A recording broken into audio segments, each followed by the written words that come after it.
नमस्कार, जय हिंद। मैं एचिन सर आप सभी बिहार वासियों को छठ पर्व की ढेर सारी शुभकामनाएं।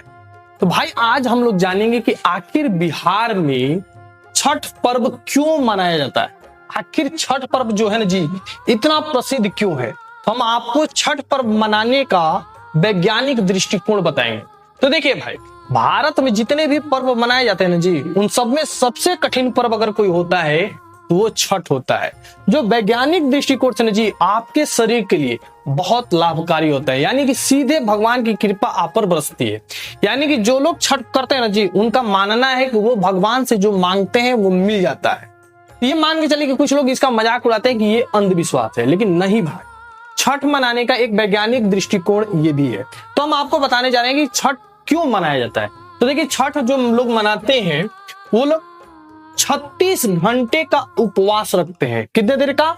36 घंटे का। और इस 36 घंटे में जो लोग छठ मनाते हैं ना जी, वो किसी भी प्रकार का अन्न जल ग्रहण नहीं करते हैं। यानी कि ना कोई चीज खाते हैं ना पानी पीते हैं। तो इससे लाभ क्या होता है? तो देखिए भाई, अगर आपका शरीर 36 घंटे तक कुछ नहीं खाता है ना जी, तो आपके शरीर की जो पुरानी कोशिकाएं हैं वो तुरंत मर जाती है और नई कोशिकाएं का जन्म होता है, जो आपके शरीर का विकास करने में ना जी मदद करता है। और इसका दूसरा सबसे बड़ा लाभ है कि आदमी देखिए लगातार खाना खाते रहता है, जिससे क्या होता है कि पेट में जहरीले पदार्थ उत्पन्न होते हैं।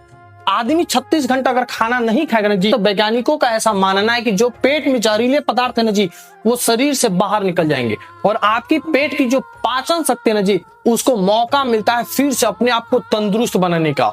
यानी कि आपका पाचन शक्ति जो होता है वो मजबूत होता है ना फायदा जी। छठ पर्व की परंपरा है ना जी कि जो पुरुष और महिलाएं छठ का पर्व करते हैं वह सुबह और शाम को सूर्य को अर्घ देते हैं, इस तरीके से पानी में खड़ा होके।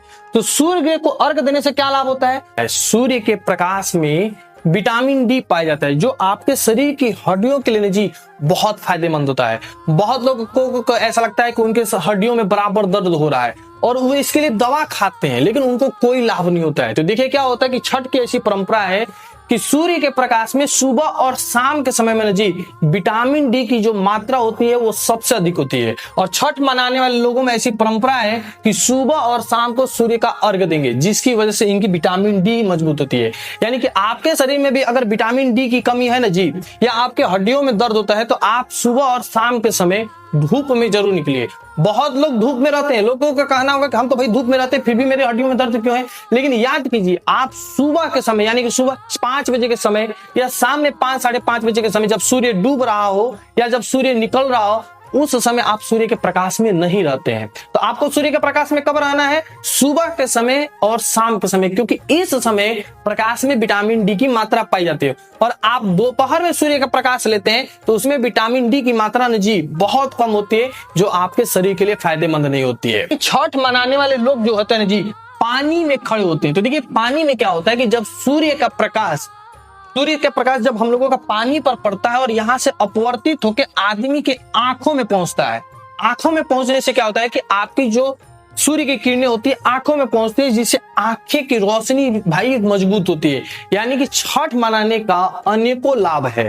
यानी कि सूर्य का जो प्रकाश पानी से अपवर्तित होकर आंखों में पहुंचती है, ये हमारे आंखों के लिए ना जी बहुत फायदेमंद होता है। तो भाई देखिए, छठ मनाने का कितना सारा लाभ है। इसलिए अगर आपको ये जानकारी अच्छी लगी हो, एक बार जोर से बोलिए जय छठी मैया।